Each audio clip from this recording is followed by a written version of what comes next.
민주당 전현직 당대표, 대선 경선 경쟁자 뭐 이렇게 많은 수식어가 붙는 이재명 대표와 이낙연 전 대표 간의 만남, 이른바 명락회동이 당초 어제였는데 다음 주로 연기가 됐습니다. 그런데 여기에 많은 해석들이 따라붙는데 이 부분 먼저 좀 짚어보겠습니다.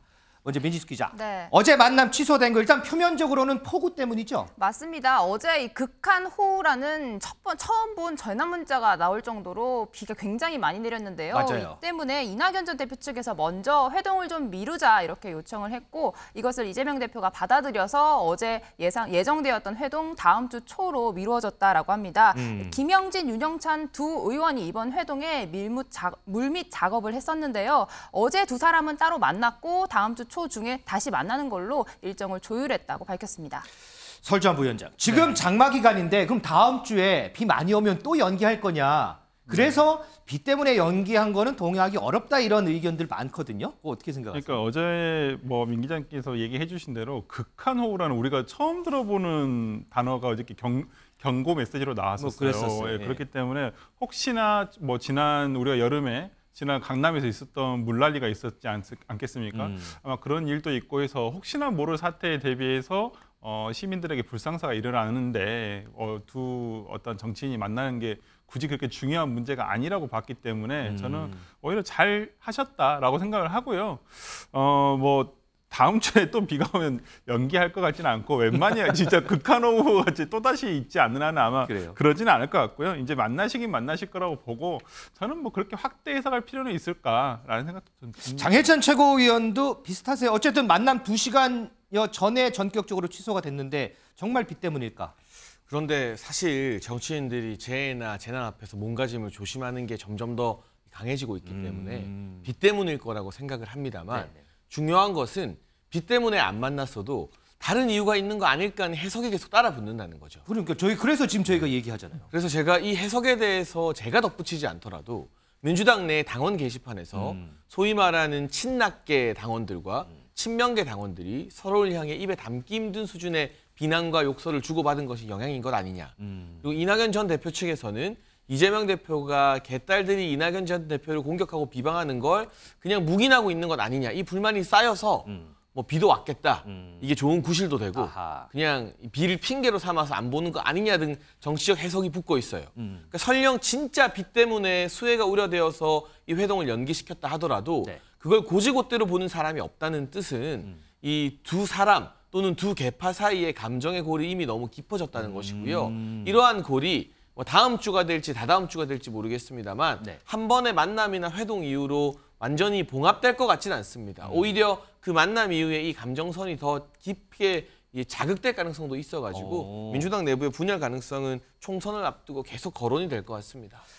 자, 이렇게 물론 비 때문에 만남이 연기됐지만 거기에 많은 해석들이 붙는 건 아마 이 두 사람의 만남에 관심이 많기 때문이 아닐까 싶습니다. 그런데 일각에서는 두 사람 만나도 크게 기대할 거 없다 이런 해석도 나오거든요. 그 목소리 좀 듣겠습니다.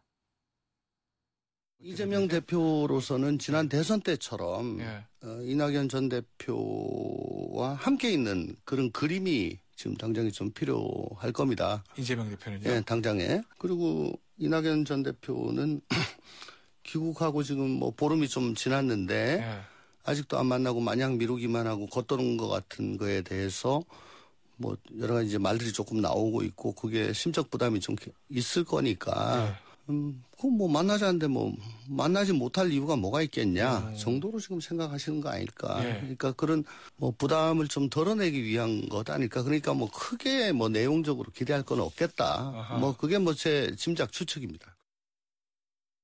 김지진 변호사, 일단 조홍천 의원 개인적인 생각이고 물론 양측에다가 물어보면 그거 아닐 거라고 대답을 할 거예요. 그러면 김지진 변호사가 보시기에 제3자의 시각으로 봤을 때 두 사람의 만남 크게 기대할 내용 없을 것이다라는 말에 어떻게 생각하세요? 네, 저도 조홍천 의원의 이런 판단, 이런 해석에 어느 정도는 좀 동의를 하는 편입니다. 왜냐하면 현재 어떤 양측 사이에 어떤 합의, 공감대는 그냥 한번 만나볼 필요는 있지. 그냥 요 정도의 수준인 것 같아요. 왜냐하면 이재명 대표 입장에서는 어쨌거나 대선 전에 화합한 그런 모습을 보이고 싶은 총선 전에 그런 필요가 있으니까 한번 좀 이런 모습을 보여야 할 필요성 그리고 뭐 이낙연 대표 입장에서도 주변에서 뭐 현 대표와 전 대표 사이에 어떤 만남이 왜 아직도 없느냐, 뭐 이런 정도의 어떤 압박 그런 것 때문에 한 번쯤 만나볼 필요는 있지. 뭐 이 정도에 대한 공감대 있는 거 보이는데, 근데 그 외에는 사실 어떤 내실 있는 성과가 나오기 힘든 게 서로 이제 아직도 상대방의 어떤 진정성에 대해서 완전히 믿지 못하는 그런 상황인 것 같아요. 특히 이제 이재명 대표 측 지지하는 측 입장에서는 계속해서 이제 대선 패배 책임론 이걸 이제 이낙연 전 대표한테 씌우려 하고 있고, 뭐 이낙연 전 대표도 마찬가지로 완전하게 뭐 이재명 대표에 대한 어떤 사법 리스크나 이런 것 때문에 좀 불신도 남아있기 때문에 상대방에 대한 어떤 진정성을 완전히 신뢰하지 못하는 상황에서는 어떤 내실 있는 결과가 나오긴 어렵고, 제가 볼 때는 기껏 해봐야 뭐 공동 성명이나 아니면 공동 기자회견의 내용으로는 결국 현 정부에 대한 비판, 이 정도가 두 사람 사이의 어떤 공감대로 만약에 회동을 한다고 해도 그냥 윤석열 정부에 대한 어떤 비판, 투쟁 뭐 이런 얘기만 계속해서 나오지 않을까 하는 뭐 제 개인적인 의견입니다. 설주환 변호사, 네. 지금 조공천 의원 의견에 동의하는 의견이 하나 더 나왔어요. 네. 진짜 그럴까요? 그렇게 볼 수도 있다고 저는 봅니다. 왜 그러냐면 아직은 시기상조예요. 그러니까 두 사람 만남이? 그럼요. 그러니까 만날 수는 있다고 봅니다. 하지만 만나서 스파크가 일어난다거나 어떠한 이것이 만남이 어떤 정치적인 영향력을 미치게 되려면 둘 사이의 힘이라든지 둘 사이의 어떤 상황이라든지 이런 것들이 고조가 된다든지 비슷하다든지 이런 내용이 있어야 돼요. 근데 지금 뭐 엄연히 이재명 대표가 당 대표직을 역임하고 있고요. 네. 그다음에 이낙연 대표는 전 대표는 지금 당의 상임 고문으로서 역할이 달라요. 그러니까 이게 예를 들어서 이낙연 전 대표와 지금 이재명 대표가 만났을 때 어떤 정치적 영향력이 크게 미치려면은 당내 예를 들어서 지금 굉장히 갈등이 깊어진 상황이라든지 네. 아니면 예를 들어서 이낙연 대표의 어떤 당에서의 소환 요구가 강하게 있든지 뭐 이런 상황이어야 되는데 지금은 그냥 그게 아니라 뭐 그냥 상견례 정도 한다. 근데 언론에서 네. 보면 당내 갈등은 상당히 깊은 상황 아닌가요? 지금? 지금은 그런 상황은 아닙니다. 아직은 아직은 뭐 이게 가장 깊어지려면 공천이라든지 이게 상당히 걸려 있어야 돼요. 근데 지금 상황은 아직까지는 그런 상황이 오기까지 좀 시기상조란 말씀드린 이유가 그런 의미입니다. 그러니까 가을 이후에 어떤 좀 당내 상황 변화인지 역학 관계가 변했을 때만 두 분의 만남이 어떤 그 정치적 영향력이 커져가는 것이지 지금 상황에서는 뭐 그냥 상견례 정도 그냥 만나고 저는 이제 예상을 해보면 뭐 서면으로 나온다고 하니까 저는 뭐 서로 각각의 지지자들에게 강성 지지자들에게 이거 좀 자제하자 뭐 이러면서 당의 화합을 일단은 가져가자는 식으로 아마 나오지 않을까 싶습니다. 그러면 그런 상견례 정도라면 두 사람의 만남에 대해서 이후에 이제 발표할 내용들 보면 뭐 크게 이 부분에 대해서 합의를 했다 이런 거 나올 상황은 아닌군요. 그 합의라는 것이 서로 공격을 너무 극단적인 공격을 자중하자라는 식의 아마 그러한 내용이 주가 되지 않을까 그 정도? 저는 싶습니다. 알겠습니다. 자, 그리고 또 하나가요. 당초 두 사람은 비공개로 만나겠다고 얘기를 했었죠. 그런데 둘이서 만나는데 이렇게 좋게 만나는 모습 보여주면 좋지 않느냐, 왜 비공개로 만나느냐 이런 질문들이 많았습니다. 이 비공개 만남에 대한 이유 한번 들어볼까요? 공개적으로 이렇게 너무 악작식결하게 하는 것보다는 실제적인 내용들에 대해서 대화를 좀 하고 진지하게 만나는 장 이런 부분들을 좋아해서 그런 방식으로 했고요. 만난 다음에 두 사람이 나눴던 얘기를 윤영찬하고 제가 같이 잘 정리해서 서면으로 내기로 했거든요. 그래서 그런 과정이라고 저는 보고 있어요. 모르는 사이도 아니고 멀리 떨어졌던 사이도 아니고 그렇기 때문에 자연스럽게 만나는 것 자체가 뉴스고 또 그 속에서 민주당이 두 전 현 대표가 모여서 현재 위기를 극복하고 다음 총선까지 우리가 잘 한번 해보자. 그런 취지가 분명하게 메시지가 전달될 것이라고 보거든요. 장인찬 최고위원, 지금 비공개 회동에 대한 이유 설명 잘 됐나요? 잘 안 되는데요. 안 됐어요? 정치인들이 만날 때 카메라 많이 오면 올수록 좋은데 굳이 그걸 비공개로 하는 이유가 무엇일까? 사실 이 회동의 본 내용 자체는 네. 두 분이 있는 모처에서 뭐 식당의 룸이나 이런 데서 하더라도 같이 들어가서 앞에서 모두 발언을 하고 또는 회동을 마치고 나올 때 마무리 발언을 각각 한다던가 하는 게 일반적인 모습 아닙니까? 보통 회동이라 하면 그런 모습들이 많이 떠오르죠. 그런데 아예 같이 그리는 사진이 안 나오는 거잖아요. 이렇게 되어버리면 네. 뭐 당에서 따로 사진을 찍어서 배포하지 않는 이상 입장문 같은 경우도 서면으로 하겠다는 것은 이재명 대표나 이낙연 전 대표 측에서 어떤 입장을 낼지 상대방의 워딩까지도 점검하겠다는 뜻입니다. 말인즉슨 혹시나 이낙연 전 대표 측에서 뭔가 지금의 당 지도부에 대해 꾸짖거나 비판하는 메시지가 나오는 돌발적인 변수들을 이재명 대표 측에서 조금 줄이고 싶은 것이 아닌가 싶은 생각이 들고, 이 두 사람의 어떤 만나는 모습, 식당 앞에서 만나서 악수라도 하거나 포옹이라도 하는 모습을 보여주는 게 네. 각각의 강성 지지층에게 아직까지 부담스럽게 느껴지지 않은가. 왜냐하면 개딸들은 이재명 대표가 이낙연 전 대표와 친하게 지내고 막 이 허리 숙이면서 당의 원로로 모시는 모습 보여주면 왜 수박한테 그러냐 할 거고, 또 지금 이제 친낙계라고 할 수 있는 전통적인 친문 지지자들도 이재명 대표한테 반감이 많잖아요. 거기도 막 가처분 소송까지 걸고 하니까 이런 상황이다 보니까 양쪽 다 그림을 노출시키는 건 부담스러운 것 같고 서로 간의 돌발 발언도 좀 걱정이 되는 것 같습니다. 근데 진짜 재미있는 건 이 입장문이 아니라요. 이 입장문은 되게 하나마나 원론적인 이야기일 거예요. 이 이후에 이재명 측이나 이낙연 측에서 나오는 비하인드 스토리들이 아마 단독 기사로 나오겠죠. 그 단독 기사에서 이낙연 전 대표가 민주당 이대로는 안 된다 꾸짖었다거나 뭐 이재명 대표의 거취 문제에 대해서 이야기했다거나 이런 부분들이 언급된다면 그게 사실은 입장문보다는 훨씬 더 언론과 국민의 시선을 잡아끄는 재미있는 요소가 될 것 같습니다. 야, 그럼 다음 주 한번 봐야 되겠군요. 자, 그런데 좀 비슷한 맥락일지 몰라요, 민지숙 기자. 일부 강성 지지층이 도를 넘었다 이런 얘기가 지금 당내에서 나오던데 이거 왜 그런 거예요? 네, 이틀 전이요. 지난 월요일에 민주당 당 홈페이지에 민주당원 커뮤니티가 새로 개설이 됐습니다. 네. 여기서 나온 이낙연 전 대표에 대한 비난 발언 수위가 너무 세서 어제 회동 무산에 영향을 미친 게 아니냐 이런 이야기가 나올 정도인데요. 뭐 낙엽이나 낙지나 이렇게 이낙연 전 대표를 비하하는 단어 이런 게 포함된 게시글들이 다수 올라왔다. 또 낙지는 어떻게 요리해서 먹어야 제맛이다. 이런 글들이 버젓이 올라와 있는 상황입니다. 이재명 대표를 향해서도 이낙연 전 대표 만나면 탈당하겠다 이렇게 협박하는 글까지 올라와 있다고 합니다. 자, 조금 전에 장해찬 최고위원이 언급했던 부분이 바로 이런 부분이었군요. 자, 이렇게 당 밖에서도 신경 쓰이는 상황이 있는데 당 내에서도 좀 그런 것 같습니다. 왜냐하면 지금 분당 얘기 계속 나오는데 이게 끊이지 않고 계속 이어지거든요. 그 목소리 좀 들어보겠습니다.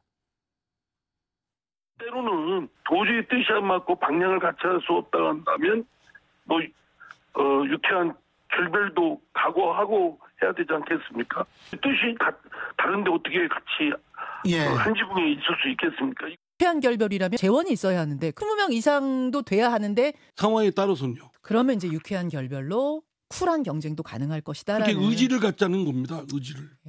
분당하면 자기들이 산대요? 다 죽어요. 죽으면 윤석열 대통령이 바라는 민주당이 되는 거예요. 이상민 의원의 발언이 지금 언론 인터뷰에서 도를 넘고 있다. 이상민 의원의 당의 분열을 조장하는 이 발언이 명백한 해당 행위이기 때문에 당 지도부가 엄중 경고하기로 했다는 말씀을 전해드리겠습니다. 설전 부위원장. 당에서는 이상민 의원의 저 발언 명백한 해당 행위다 이렇게 얘기를 하고, 그런데 이상민 의원은 SNS에 이거 정말 황당하다. 오히려 당 지도부 포함해서 당내에 있어서 민심에 반하고 당에 해를 입히는 행태에 대해서 성찰해라 이렇게 얘기를 하거든요. 누구 얘기가 맞는 거예요? 아니 서로 얘기가 다 맞다고 저는 봅니다. 맞아요? 그러니까 지도부 입장에서는 당연히 이상민 의원이 방송이나 인터뷰 나가셔가지고 저렇게 당이 쪼개진다라고 얘기를 하는 부분에 대해서 이건 뭐 민주당을 떠나서 뭐 국민의당이건 어느 당이건 자당 인사가 어떤 당 깨진다라고 이렇게 밖에 나가서 얘기를 하고 다닌다고 한다면 당연히 경고를 줄 수밖에 없어요. 예, 근데 이상민 의원 입장에서는 뭐 본인의 얘기는 어떤 당에 대한 경고다. 당이 잘 되게 하기 위한 어떤 경고 아니겠느냐라고 본인 입장에서는 충분히 그렇게 생각할 수 있는데, 글쎄요. 저는 이상민 의원 인터뷰 솔직히 잘 안 보기 때문에. 보세요. 왜 그러냐면 이상민 의원 저는 충분히 이런 얘기 하실 수 있다고 봐요. 그 어느 당이나 뭐 이런 얘기도 하고 저런 얘기도 하는 게 민주정당이죠. 그거에 대해서 너무 예민하게 받아들일 필요도 없고요. 저는 지도부가 저렇게까지 경고까지 줄 필요는 없다고 봅니다. 이제 공식적으로, 공개적으로 할 필요도 없고 그냥 뭐 비공식적으로 뭐 이런 부분 좀 자중해 주셨으면 좋겠다. 또 당의 언론이지 않습니까? 5선 의원이세요. 네. 그렇다고 한다면 저는 이런 부분에 대해서 이상민 의원도 뭐 그렇게 당을 위한 충정이라는 건 알겠지만은 또 이것들이 뭐 국민의힘이라든지 아니면 민주당에 있어서 민주당을 흔들려는 세력들에게 악용될 수도 있다는 부분은 조금 알아주셔서 또 이 부분 수위 조절해 주셨으면 좋겠습니다. 자, 그럼 요거 짧게. 네. 언론에서는 계속 민주당에서 지금 분당 얘기 나온다 이렇게 타이틀 달아서 기사가 네. 나오는데 누가 저한테 물어보더라고요. 근데 내가 들었던 분당 얘기는 이상민 의원이 얘기하는 거 말고는 뭐 탈당이고 이런 거는 이상민 의원 말고는 다른 사람이 한 얘기가 없는데 왜 자꾸 그게 확대되냐. 왜 이상민 의원만 이렇게 분당, 탈당 이렇게 주장하는 거예요? 그러니까요. 그것도 이상민 의원이 유쾌한 결별할 수도 있다고 했는데 본인이 유쾌한 결별을 한다는 얘기가 아니었어요. 그 인터뷰 내용을 보면 뭐 여기서 뭐 예를 들어서 이낙연 친이낙연계가 뭐 나갈 수도 있다. 친문계가 나갈 수도 있다. 그게 유쾌한 결별이 될 수 있다. 거기에 본인이 갈 수도 있다 없다라는 얘기도 안 하셨고 그러니까 오히려 본인은 그냥 관중적인 입장에서 저는 얘기하셨다고 보거든요. 근데 자, 이 분당이 정말 힘듭니다. 그러니까 이게 여러 가지 시나리오 그리고 지금 최근에 뭐 제3지대에 대한 신당 창당에 대한 요구라든지 뭐 그다음에 그걸 하고 싶어 하시는 분들 지금 현실적으로 나타나고 있는데 지금 민주당 내에서 예를 들어서 민주당 의원이 어떤 집단에 대해서 나간다? 그건 솔직히 현실적으로 굉장히 힘든 것이 아닐까 싶습니다. 저희가 기회가 되면 이상민 의원에게 이 질문 직접적으로 한번 좀 해보겠습니다.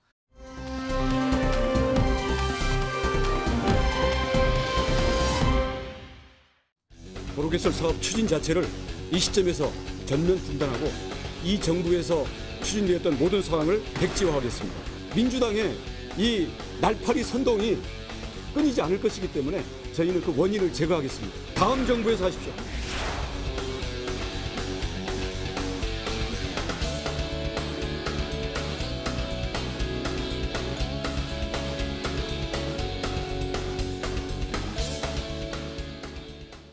자, 지금 보신 대로요. 이 세종시의 국토교통부 청사 앞에 화한 그리고 화분 정말 가득합니다. 민지숙 기자, 저거 전부 원희룡 장관 앞으로 온 거예요? 맞습니다. 어제 오후 기준으로요. 60개가 넘는 화환들 50m가 넘는 길에 쭉 이어져 있다라고 합니다. 네. 꽃바구니 또 굉장히 많이 도착해 있다고 하는데요. 야당의 대통령 처가 특혜 의혹에 이 원희룡 장관 양평 도로 사업 전면 백지화하겠다 선언한 이후에 네. 원희룡 장관을 응원한다라는 문구가 적힌 저런 응원 화환들이 줄이어 도착하고 있는 상황입니다. 이번에는요. 굳세어라 원희룡부터 장관님 힘내세요. 우리가 함께합니다. 이런 문구들이 적혀 있다고 합니다. 장희철 최고위원, 이 화환들만 보면 원희룡 장관이 던진 승부수 통했다고 봐야 하나요, 그러면? 일단은 이 전통적인 보수 지지층 내에서는 네. 원희룡 장관의 이 승부수가 인정을 받고 있다라고 봐야겠죠. 그런데 뭐 결코 동일선상에서 비교할 수는 없지만 추미애 전 장관도 화환 많이 받았는데 실패하지 않았습니까? 네. 그러니까 중요한 것은 여론의 전반적 추이인데요. 제가 오늘 발표된 여론조사 하나를 눈여겨봤습니다. 뉴시스에서 이제 국민 리서치 그룹을 통해서 정당 지지도 조사를 했는데 국민의힘이 지난주 같은 조사에서는 민주당보다 몇 프로 정도 뒤졌었는데요. 네. 이번 주 발표된 조사에서는 정당 지지율 역전을 했거든요. 그런데 여기서 중요한 건 이 조사에서는 백지화 발표한 당일은 포함되지 않았어요. 네. 그 이후에요. 이후에. 그러니까 백지화 발표한 당일 민주당의 여러 가지 가짜뉴스 공세 때문에 지지율이 좀 떨어지고 있다가 이 원희룡 장관의 승부수 이후에 주말에 새로운 팩트들이 계속 나오고 이게 문재인 정부 때부터 아주 검토가 많이 되었었다는 사실, 또 양평 군수, 전직 군수면 민주당 출신이죠. 그 사람 일가의 땅들도 원안 종점 근처에 있다는 사실들이 지난 주말 사이에 나왔잖아요. 네네. 그게 반영된 최신 정당 조사에서는 국민의힘이 민주당을 앞섰기 때문에 이런 흐름이 다른 여론조사에서도 계속 반영이 된다면 혹시 어디 조사죠? 뉴시스와 뉴시스. 이제 국민 리서치 그룹 조사인데요. 이런 조사가 다른 기관에도 비슷한 추세로 보여진다면 원 장관의 승부수가 통했다라고 볼 수 있는 것이라서 이게 정말 통하는지 안 통하는지는 이번 주 후반에 발표될 또 주요 여론조사들도 한번 지켜보면서 여론을 지켜봐야 될 것 같습니다. 자, 저희도 그럼 여론조사 나오는 거 쭉 좀 정리해서 그 좀 분석을 다시 한번 또 해보겠습니다. 자, 이 서울 양평 고속도로 백지화 문제 여야가 오늘도 맞붙었습니다. 그 목소리 좀 듣겠습니다. 양평 고속도로 계획 관련해서는 민주당이 똥불을 찬 겁니다. 헛발질을 하다가 양평 국민들로부터 지금 지탄을 받고 있는 겁니다.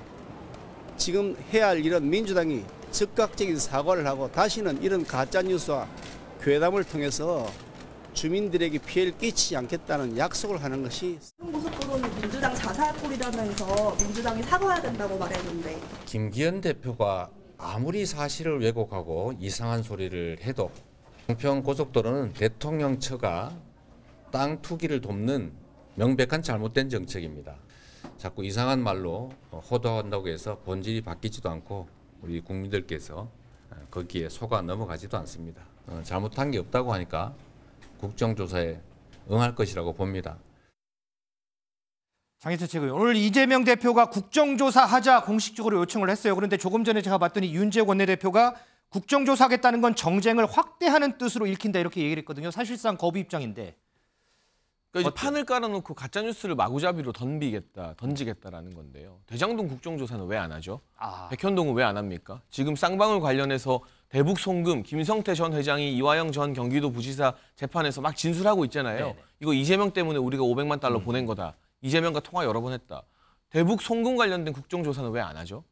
이게 본인들이 하고 싶다고 해서 다 할 수 있는 것이 아니라 여야가 합의해서 진실을 밝힐 필요가 있을 때 국정조사를 하는 건데 지금 자료들이 다 드러났잖아요. 네. 저희가 주장을 하는 것이 아니라 문재인 정부 때 이 국토부에서 용역을 줘서 그 민간 업체들이 수정안을 내밀었던 자료도 나왔고 2018년도에 이 양평군에서 만들었던 양평 2030 계획안 안에도 이 수정이 있었고 처음에 이게 민자로 추진될 때 담당 건설회사였던 대우건설도 이 수정안을 기준으로 계획안을 세웠었고 그러니까 양평군과 그 지역 주민들 또 심지어는 이제 민간 건설회사까지 전부 다 아주 오래전부터 최초로 거슬러 올라가면 공식적으로는 2017년부터 수정안을 유력하게 검토해 왔다. 그러니까 이게 어느 날 갑자기 윤석열 정부 바뀌고 나서 검토된 안이 아니라는 팩트가 나왔는데 이 팩트에 대해서 반박을 못하니까 그냥 판 깔아놓고 했던 주장들, 가짜뉴스들 마구잡이로 덤지겠다라는 건데요. 오늘 본 재밌는 보도가 하나 있습니다. 이 민주당 출신의 정동균 전 양평 군수의 배우자가 네.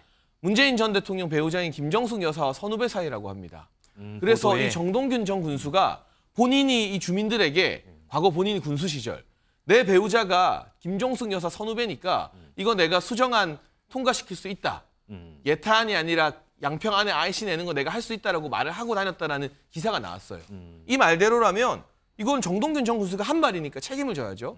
이 국정조사 열게 되면 김정숙 여사도 데려와야 됩니다. 그런 국정조사라면 좀 고민해 볼 것 같습니다. 서울전 부위원장 실소를 금치 못하시던데 왜 그러신 거예요? 이제 하다 이제 김정숙 여사까지. 아니 저 찬성합니다. 국정조사 해야죠. 이 정도가 됐으면 이제는 국민들도 너무 이제 뭐 서로 제가 봤을 때 국민의힘이나 뭐 이쪽 한편에서는 계속 물타기를 하고 있는데 뭐 서로 맞다고 주장을 하니까 그러면 객관적인 자료를 전체 다 내놓고 저는 국정조사를 하는 게 맞다고 보고요. 저는 이 부분에서 뭐 윤재욱 원내대표가 굳이 거부할 필요가 있을까? 저는 뭐 김정숙 여사 필요하면 불러야죠, 당연히. 그 부분도 필요하면 불러야 되고 뭐 정동윤 전 군수가 그렇게 했다면 하는데 뭐 그 지금 여러 가지 사실에 대해서 나오고 뭐 그냥 뭐 우후죽순 나오고 있습니다만은 그러니까 우리가 한번 생각을 해보시죠. 이걸 가장 먼저 얘기를 했던 것은 좋습니다. 여러 가지 안이 있었을 거예요. 에타를 통과했던 안 자체를 할 때도 에타 통과하는데 2년 걸렸습니다. 네. 그리고 에타 그 보고서도 445페이지에 해당해요. 그러면 그걸 만드는 전문가들이 KDI에서 작성을 한 것인데 그 2년 동안 열심히 연구하고 해가지고 에타를 겨우겨우 통과가 된 거예요. 네. 근데 이제 지금 민주당이 얘기하는 건 그거예요. 그러면 에타가 통과된 안이 있는데 왜 이게 갑자기 새로운 도로처럼 이게 하나 나타났냐 이거예요. 그러면 이거에 대해서 설명을 해주시라 이거예요. 그 전에 지금 뭐 여러 가안이 나왔다고 해요. 근데 보니까 저도 뭐 전문가가 아니라 모르겠습니다만은 에타를 작성할 때 여러 가지 그 양서면 종점으로 한 안만 가지고 하는 게 아니라 여러 가지 안을 두고 비교를 해가지고 그 중에서 가장 최적의 안을 한 것이에요. 근데 지금 국토교통부에서 설명을 하고 있는 걸 보면 지금 갑자기 이게 통과된 다음에 이 에타 작성하는데 2년이나 걸렸는데 불과 몇 달 만에 이게 지금 최적이 아니다. 강상면으로 가는 게 이게 너무 비용도 얼마 안 드는데 너무 편리하다. 갑자기 이런 얘기가 나오는 거예요. 그럼 이걸 누가 쉽게 납득할 수 있겠어요? 저는 진짜 이렇게 한다면 서로 지금 얘기만 하고 있잖아요. 네. 그러면 이제는 국정조사를 하든지 수사를 하든지 뭔가 객관화된 공론의 장에서 객관화된 자료가 나와서 정리가 된다 봅니다. 자, 지금 보면 여야가 뭐 서로 다른 얘기를 계속해서 하고 있고 또 지금 보면 이 변경안이 문재인 정부 때부터 추진된 거냐 아니다. 윤석열 정부 인수위 때 이게 다 넘어간 거다. 이렇게 또 신실공방으로 벌어지는 그런 양상도 펼쳐지고 있는데 자, 여야 상황은 어떻게 될지 좀 더 지켜봐야 할 것 같습니다. 앞서 저희가 원희룡 장관 화한 얘기를 했는데 김진인 변호사. 화환받은 장관들이 원희룡 장관뿐만 아니죠. 저희 기억에도 몇 명 있는 것 같은데. 네, 그렇습니다. 뭐 이전에 이제 추미애 장관도 이제 현재 윤석열 대통령과의 관계에 있어서 좀 여러 가지 갈등이 있을 당시에 당시 이제 뭐 검찰총장하고 법무부 장관의 어떤 직무 관련 싸움이었죠. 이때에 이제 응원 화환을 좀 받았었고 한동훈 장관도 뭐 최근에 뉴스에 나왔지만 뭐 취임 100일 때도 이제 응원한다 이런 화환들을 받았습니다. 그때 뭐 검수 원복 이런 걸 뭐 지지한다 그래서 화환을 받고 했는데 저는 좀 뭐 화환을 받는 건 좋죠. 이런 어떤 일종의 어떤 정책 뭐 이런 거에 대한 지지로서 뭐 화환을 받고 이런 것까지는 좋은데 저는 조금 아쉬운 게 어떻게 보면 추미애 장관 당시의 어떤 이슈나 어떤 내부 법무부 장관, 검찰총장 같이 어떤 내부의 어떤 권력 싸움에 관한 그런 내용이고 또 한동훈 장관이 지금 지지를 받고 있는 내용도 보면은 굉장히 뭐 전국적인 어떤 정치 이슈라기보다는 어떻게 보면 검수완박이라는 거는 굉장히 좀 세밀하고 좀 디테일한 이슈라고 볼 수 형사소송법상의 이슈입니다. 근데 이런 정책적인 어떻게 보면 좀 밀도 있는 정책 이슈라는 게 갑자기 그냥 온 국민의 어떤 정치적인 이슈가 돼서 정치적인 팬덤의 대상이 된다. 저는 이 부분이 조금 화한 이슈에서는 짚고 넘어가야 할 점이라고 생각을 해요. 그냥 정책은 정책대로 좀 논리적인 판단이 필요한 부분이지 그냥 이 사람이 좋다 아니면 특정 층을 지지한다 뭐 누가 좋다 이런 것 때문에 팬덤 형식으로 이제 화환을 보낸다 이런 부분들은 좀 지양돼야 되지 않을까 그렇게 생각합니다. 장해찬 최고 뭐 팬덤 얘기 나왔지만 요즘에 보면 진짜 이게 화환 장관한테 화환 보내기 트렌드인가요? 왜 이렇게 자주 보내요? 근데 어쨌든 이런 응원을 한다는 것을 이 팬덤이나 지지자들이 여론에 알리기 위해서 국민들에게 우리가 이렇게 강력하게 이 정치인을 지지한다는 것을 알리기 위해서 적극적으로 참여하는 행위인데요. 저는 이런 긍정적인 형태의 팬심 발언은 나쁘지 않다고 봐요. 그런데 이게 이제 변질되어서 개딸들처럼 지지하지 않는 반대하는 정치인들한테 가가지고 막 이상한 대자보 붙여놓고 남의 지역구 가서 시위하고 이런 것들은 상당히 위험한 수준의 예를 들면 근조화환이나 이런 것도 그럼요. 네, 이게 폭력으로까지 치달을 수 있는 매우 아슬아슬한 정치 행위인데 이건 뭐 칭찬하는 거잖아요. 좋은 일 하는 거고 그래서 이 화환이나 또는 제가 생각하기에 이 화분 같은 것들 뭔가 재활용이 가능해서 또 좋은 데 쓸 수 있는 것들로 이게 좀 바뀌면 이 자체는 어쨌든 긍정적 영역이기 때문에 뭐 상대가 누구냐를 떠나서 나쁜 행태의 이 정치 참여라고 보이지는 않습니다. 알겠습니다. 그런데 지금 몇몇 인사들이 언급됐는데 이 인사들 최근에 언론에 또 많이 오르내립니다. 왜 언론에 많이 오르내리는지 민지숙 기자의 뉴플리에서 좀 더 이어가 보도록 하겠습니다.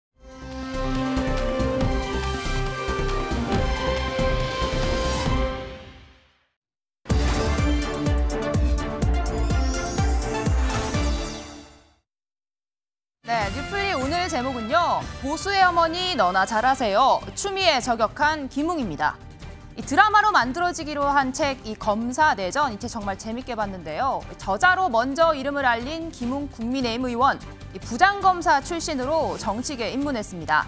오늘 아침 SNS에서 오랜만에 이 필력을 자랑했는데요.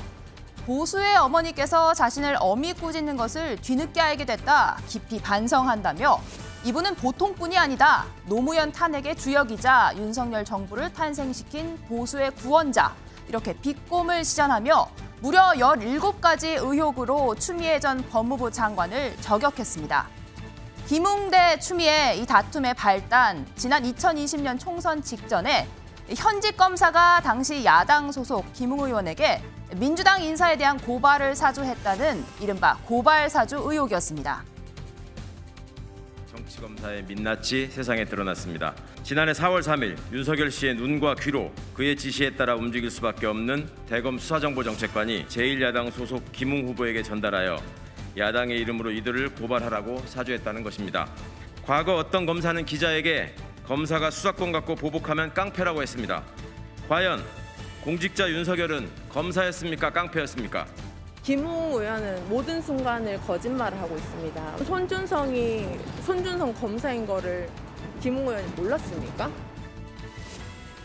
네, 당시 김웅 의원 실체가 없는 의혹이다. 공수처 수사 결과도 무혐의 처분이 내려졌는데요. 지난 월요일 이 고발장을 주고받은 의혹을 받고 있는 이 검사의 재판에 증인으로 나온 김웅 의원. 문제의 녹취록 기억이 나지 않는다 이렇게 증언했습니다.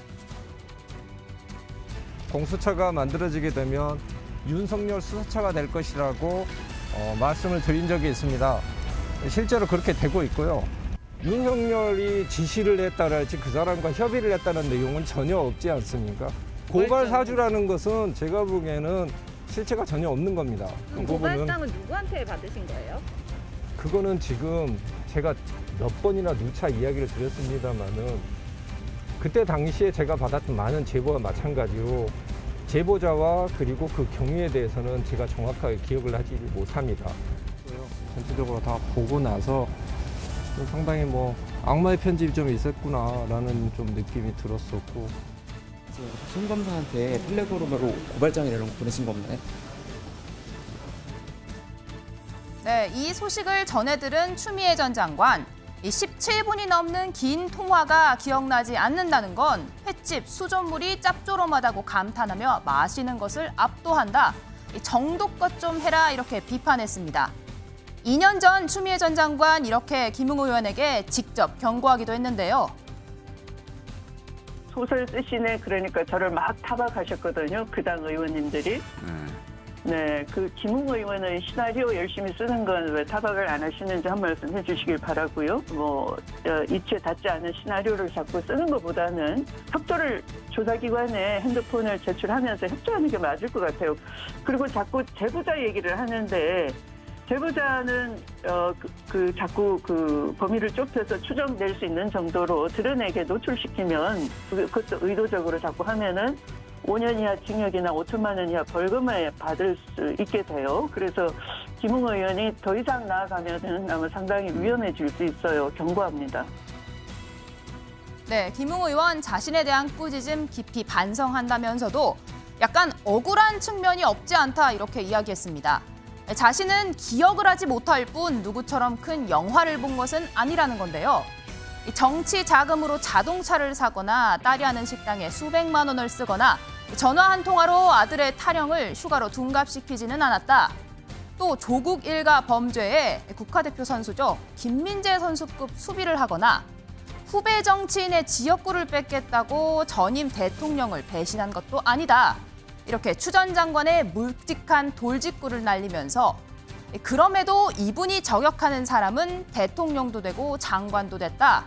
자신도 작은 희망을 품어본다. 이렇게 글을 마무리했습니다. 여기서 나온 후배 정치인 광진을 현역인 고민정 의원일 텐데요. 앞서 누가 와도 자신이 있다던 고민정 의원, 이 선배 정치인의 광폭 행보에 오늘은 이렇게 이야기했습니다. 왜냐하면 아무리 그래도 당의 원로거든요. 추 장관님은 예전부터 당대표를 하셨기 때문에 그런 큰 그림 속에서 본인이 이제 말로써 어떤 위치에 서는 게 맞을지를 고민하시게 될 거다요. 예. 뭐 한동훈이 온다, 오신환이 온다, 또 전략으로 꽂힌다, 뭐 윤희숙 얘기도 있고, 뭐 여러 사람들이 얘기도 있어요? 뭐 거론이 되고 있기 때문에 저로서는 우리 당에 누군가가 나와 경선을 할지는 별로 중요하지 않고요. 이해찬 최고위원님, 김웅 의원 오랜만에 필력을 자랑했습니다. 오늘 오전 SNS에서 추미애 전 장관과 맞붙었는데요. 고발 사주 의혹 관련된 내용이었습니다. 어떻게 보셨습니까? 일단 이제 지지난주였던가요? 이재명 대표가 저를 언급하면서 막 패륜이다 뭐다 했을 때 제가 축하 메시지를 참 많이 받았습니다. 이재명 대표가 널 키워주나 보다. 근데 오늘은 제가 김웅 의원에게 축하 메시지를 드려야 될 것 같아요. 추미애 전 장관이 이렇게 언급해주고 비판을 해주면 큰 정치인이 될 수 있는 길이 열리는 거라서 제가 평소에는 사실 당내에서 김웅 의원의 여러 의견이나 이 정치적 발언에 대해서 동의하기보다는 비판하는 입장이었는데 이걸 떠나서 이 추미애 전 장관에게 이렇게 지목이 됐다는 것 자체가 이 보수 정치인들 모두가 바라는 희망사항 중 하나라서 그냥 축하한다는 담백한 말씀을 드리고 싶네요. 네, 장 최고위원 축하한다 인사하셨는데요. 김지진 변호사님, 그런데 월요일에 있었던 재판에 증인으로 출석을 했습니다. 여기서 3차례 고발 제보 내용을 받았는데 기억이 나지 않는다 이렇게 김웅 의원 진술을 했어요. 재판장도 좀 이상하다라고 지적을 했다고 하던데요. 네, 맞습니다.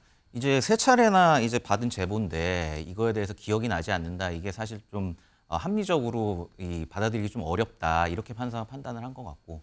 이 형사재판에서 증인이 출석을 하게 되면 검사 그리고 변호사, 이제 판사 이렇게 세 분이 이제 질문을 증인에 대해서 하게 되는데 예를 들어 변호인이 가장 집중해서 듣는 게 이제 판사가 하는 질문입니다. 왜냐하면 오히려 검사가 하는 질문보다 이게 판사가 어떤 질문을 했을 때 아니면 되물었을 때 네. 이게 나중에 어떤 판결에 영향을 미치기가 굉장히 높기 때문에 어떻게 보면 판사가 증인한테 뭔가 묻는다. 이 부분은 사실 굉장히 좀 판결 자체에 영향을 미칠 확률이 굉장히 크고 이 사안도 보면 결국에는 손준성 검사의 이제 선거법 위반 사건에서 이제 공범으로 지금 지목을 받고 있는 상황이잖아요. 네. 그런 상황에서 이런 질문을 받았다. 그리고 이 어떻게 보면 객관적인 자료가 어느 정도 나와 있는 상황, 녹취록 같은 게 좀 있는 상황에서 결국에는 기억이 안 난다는 거는 어떻게 보면 조금 구차한 변명이라고 볼 수도 있거든요. 특히 본인이 이제 검사를 하셨던 분인데 그렇기 때문에 이런 부분들은 나중에 좀 판결에 굉장히 좀 악영향을 미칠 수 있다. 좀 이렇게 해석할 수가 있습니다. 네, 이런 가운데 앞서 보신 추미애 전 장관 연일 강경 발언 이어가고 있죠. 오늘 또 한 번 SNS에 양심의 털난 무지막지한 건폭 정권이다 이런 제목의 장문의 글을 올렸습니다. 민주당 내부에서도 정치적 행보 조금 자제 요청하는 분위기인데요. 직접 듣고 오시죠. 추 장관도 법무부 장관께서도 당대표, 법무부 장관 이렇게 하면서 지금 정치를 바라보는 본인의 시각이 있는 것 같은데 좀 독특한 시각을 가지고 계신 것 같아요. 뭐 신당에는 어떤 일을 한다는 것 자체는 전 특별히 좀 들어본 바가 없고요. 과연 그런 동력과 힘이 있을까라는 것도 그렇고 그것이 민주당과 국민들에게 특별히 도움이 되지 않는다면 추 장관께서도 깊게 판단하고 결정할 것이다. 그렇게 보고 있습니다. 추미애 장관으로서는 그 억울함과 서운함, 원망 이런 게 마음속에 있을 거라고 생각합니다. 하지만 그럼에도 불구하고 과거에 있었던 일에 대해서 누구에게 잘잘못이 있는지 따지는 것은 윤석열 대통령이 제일 좋아하는 거 아닐까요? 네, 그래서 그런 억울함, 서운함, 원망 이런 게 있다 할지라도 마음 한 구석에 놔두고 또 자물쇠까지 채워서 좀 놔두고 지금은 윤석열 정부의 폭주를 막는데 힘을 모을 때다 이렇게 생각을 합니다. 네, 장혜찬 최고위원님, 지금 민주당 내부에서도 좀 자물쇠를 채워야 되는 게 아니냐 이런 이야기가 나오고 있는데요. 이 양평 고속도로 논란 관련해서도 추 전 장관 SNS에 계속 강경 발언 이어가고 있는데 오늘 이 추미애 장관의 발언 드루킹 시즌2가 될 거다 이런 이야기도 나왔어요. 근데 이제 추미애 전 장관이 드루킹 특검 통과시킨 장본인이잖아요. 그랬는데 그 결과 민주당의 차기 주자 중 한 사람이었던 김경수 전 경남지사가 구속되고 실형을 살고 여러 가지 정치적인 어려움을 겪게 됐습니다. 그러니까 추미애 장관이 집중하고 힘을 내면 낼수록 그 결과가 민주당에게 안 좋은 쪽으로 드러난다는 거는 몇 번의 사례를 통해서 검증된 팩트이기 때문에 지금 친명계의 정성우 의원이나 김영진 의원도 손사래를 치면서 선을 긋고 있는 것 같은데요. 그런데 문제는 이 친명계의 중진들은 추미애 효과를 잘 알아서 거리를 두고 싶어 하지만 개딸들은 추미애 전 장관에게 환호하고 있다는 겁니다. 그러니까 친명계 정치인들과 개딸들이 추미애 전 장관을 바라보는 인식이 완전히 달라요. 이 상황에서 저는 추미애 전 장관이 다음번 총선 때 민주당 공천 파동의 핵심이 되지 않을까. 그래서 다시 한번 저희를 많이 도와주시지 않을까 기대와 전망을 동시에 가지고 있습니다. 네, 여당 측 전망까지 들어봤습니다. 뉴플리 오늘 여기까지고요.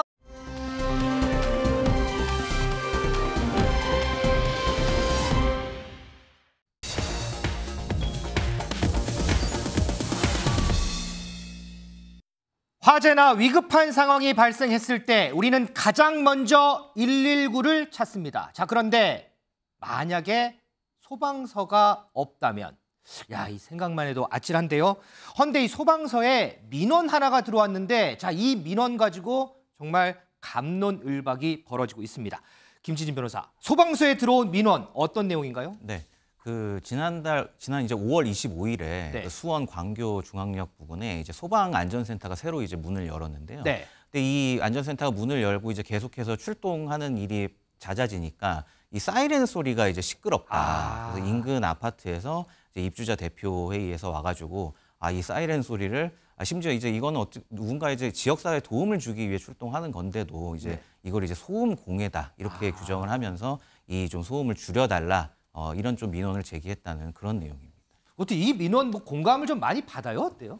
관련해서 이제 여러 가지 이제 SNS 상에도 댓글들이 달렸는데 내용을 보면 대부분의 이제 국민분들은 이 사이렌 소리 정도는 당연히 이게 어떤 일부러 낸 소음도 아니고 어떻게 당연히 지역 사회에 도움이 되는 그런 어떻게 보면 사이렌 소리라고 볼 수 있는데 이런 건 당연히 이해해야 한다. 그런 게 이제 대다수고 도대체 이런 민원까지 하는 데가 도대체 어디냐. 뭐 이런 입주자 대표에 대한 어떤 비판 이런 것들이 좀 많이 나오고 있고 대부분은 좀 이해해야 한다는 목소리로 나오고 있습니다. 근데 여기서 그런 것도 있는 것 같아요. 어쨌든 도시라는 게 이게 수원님 또 대도시인데 이 도시라는 게 어떻게 보면 특수한 형태의 어떤 주거 형태라고도 볼 수가 있거든요. 우리는 뭐 서울에 산다 하면 서울에 너무 익숙해져 있긴 하지만 예를 들어 뭐 미국의 뉴욕의 맨하탄이다 하면 거기를 조금 하루 종일 좀 돌아다녀 보면 사이렌 소리가 수시로 들려옵니다. 뭐 여기저기서 들려 도저히 이건 거의 사이렌 소리에 휩싸인 도시 같은 느낌이 드는데 그거는 결국에는 이 도시가 고밀도로 형성된 그런 주거 집단이기 때문에 그 안에서의 어떤 일정한 소음 이런 부분은 민법상 사실 수인 한도라는 개념도 있어요. 그래서 이런 부분은 서로 좀 이해하고 넘어가야 된다. 이런 부분이 심지어 법에도 나와 있을 정도인데 이런 거를 가지고 좀 민원을 제기한다. 그런 것들은 좀 공동체 의식이 좀 부족하지 않나. 제 개인적인 의견은 좀 그렇습니다. 민지숙 기자, 소방서 입장에서도 이런 민원은 아마 처음 받아봤을 것 같은데 혹시 소방서 입장은 어때요? 네, 한 언론사 보도에 따르면요, 이 소방서 주민들의 민원이 들어오자 주민 대표와 함께 회의를 진행했다고 합니다. 하지만 이 자리에서는 서로 원만한 협의와 대화를 나눴다라는 게 소방서 측의 설명인데요. 오히려 사이렌을 끄고 나갔다가 사고가 나면 관련 피해 국민에게 돌아간다 이렇게 설득을 했고 그럴 수 있죠. 큰 의견 충돌은 이 자리에서는 없었다라고 합니다. 마침 국회에 소방관 출신의 의원이 한 명 있는데요. 바로 민주당 오영환 의원이죠. 맞아요. 저희가 오 의원에게 직접 이 문제에 대해 어떻게 생각하는지 의견을 들어봤습니다. 소방서의 사이렌은 아주 긴급한 경우에만 울리도록 규정이 되어 있습니다. 실제로도 현장에서 가장 최소한으로 울리기 위해서 소방관들이 노력하고 있고요. 아직도 그런 부족한 인식을 가진 소수의 사람들이 있다는 것이 참 안타깝긴 하지만 그래도 다수의 시민들은 오히려 안전이라는 압도적인 공익을 더욱 존중하고 우선시한다는 걸 저희 소방관들도 잘 알고 있습니다. 그리고 이 시끄러운 사이렌이지만 그 사이렌이 울리는 곳이 내 가족이 있을 수도 있다는 것을 기억해 주시면 오히려 소방서가 가까운 것을 더욱 환영할 만한 일이 되지 않을까 그렇게 생각합니다. 장희찬 최고위원은 지금 오영환 의원 답변 어떻게 좀 들으셨어요? 근데 오영환 의원은 소방관 출신이잖아요. 맞아요. 그러니까 정치와 관련해서는 제가 동의 못하는 내용이 많습니다만 소방과 관련해서는 오영환 의원 같은 전문가가 말하는 걸 저희가 다 새겨 들어야죠.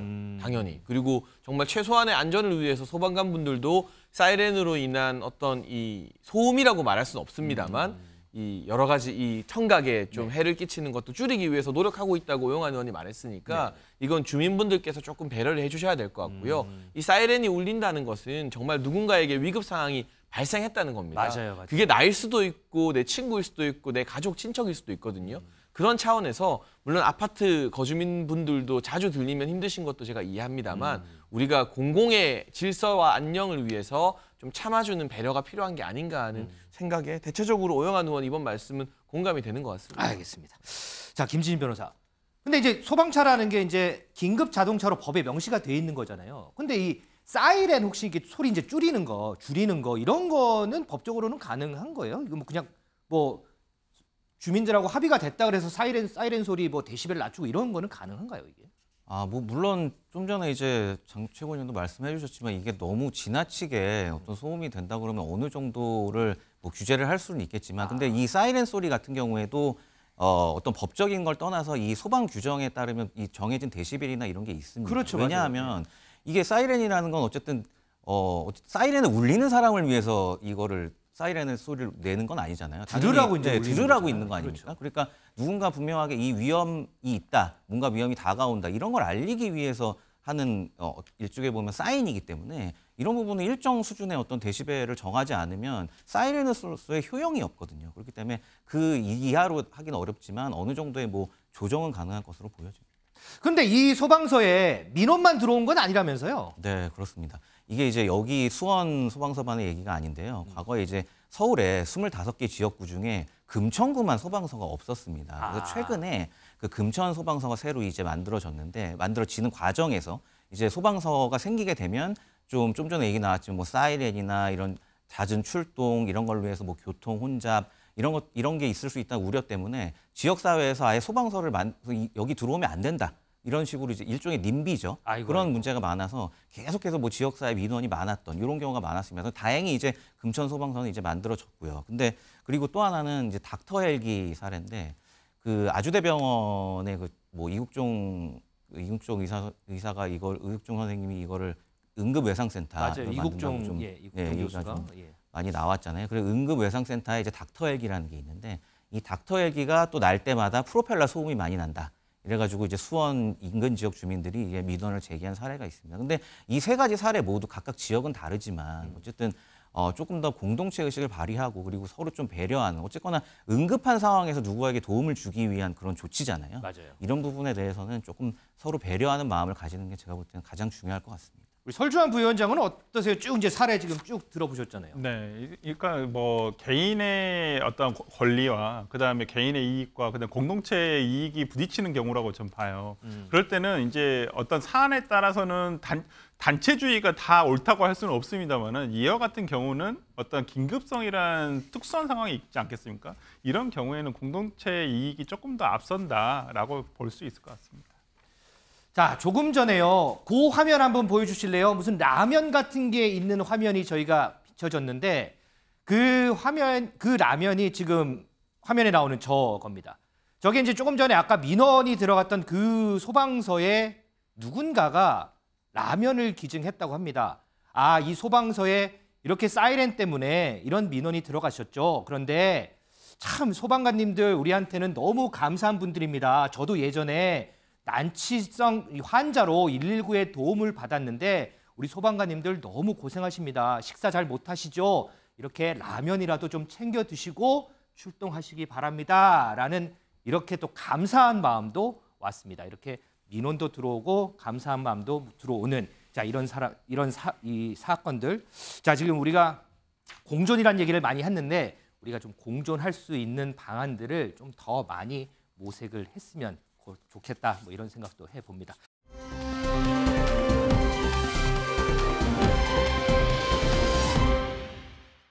자 어제 수도권하고 남부지방을 중심으로 비가 많이 내려서요 피해가 많이 속출했는데 그 피해 중에 저희가 하나만 조금 짚고 넘어갈 피해가 하나 있어서 그거 하나만 좀 알아보고 다음 걸로 넘어가겠습니다. 민지숙 기자. 네.